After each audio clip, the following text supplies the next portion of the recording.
మా ద్వాదశ రాశుల వారందరూ కూడా వారికి వారు సులభతరంగా పాటించవలసిన పరిహారాలను తెలియజేస్తారా? ద్వాదశ రాశుల వారికి పరిహారాన్ని గనక గమనించినట్లయితే మేషరాశి నుంచి మీన రాశి వరకు 12 రాశుల వారు ప్రతివారు తమ వ్యక్తిగత దైవాన్ని ప్రార్థించుకుంటూ ముందుకు వెళ్ళడం ఒక విధానం అయితే, దాంతోపాటుగా సమయము అవకాశము అన్నీ కూడా మీకు అనుకూలంగా ఉన్నట్లయితే ఈ రోజున అంటే గోచారరీత్యా ఎదురవుతున్న సమస్యలు ఏ రోజుకు ఆ రోజు చెప్పుకునే పరిహారంలో భాగంగా చిన్న చిన్న సమస్యల్ని అధిగమించడానికి ఈ రోజున తప్పనిసరిగా అవకాశం ఉన్నట్లయితే హనుమాన్ చాలీసా కానీ, హనుమంతుడికి సంబంధించిన నామావళి కానీ, హనుమంతుడికి సంబంధించిన దేవాలయ సందర్శన కానీ మొదలైనవి చేసుకుంటూ ముందుకు వెళ్ళడం వల్ల ఎదురవుతున్న ఇబ్బందులు అంటే మీకు మానసికంగా ఎదురవుతున్న చికాకుల్లో కానీ, లేకపోతే శక్తికి సంబంధించిన విషయాలు ఎదురవుతున్న ఇబ్బందుల్ని కానీ మొదలైన వాటిని అధిగమించడానికి చక్కగా మీకు ఒక ఎనర్జీ లాంటిది రావడానికి హనుమంతుడికి సంబంధించిన ఏదైనా సరే నామాలైనా, అష్టోత్తరాలైనా, హనుమాన్ చాలీసా అయినా, ఈవెన్ సుందరకాండలో కొన్ని భాగాలైనా ఏదైనా కూడా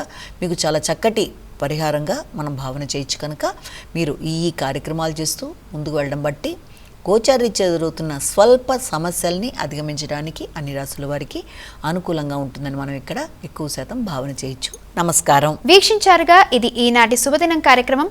రేపటి శుభదినం కార్యక్రమంలో మళ్ళీ కలుసుకుందాం. అంతవరకు సెలవు. నమస్కారం.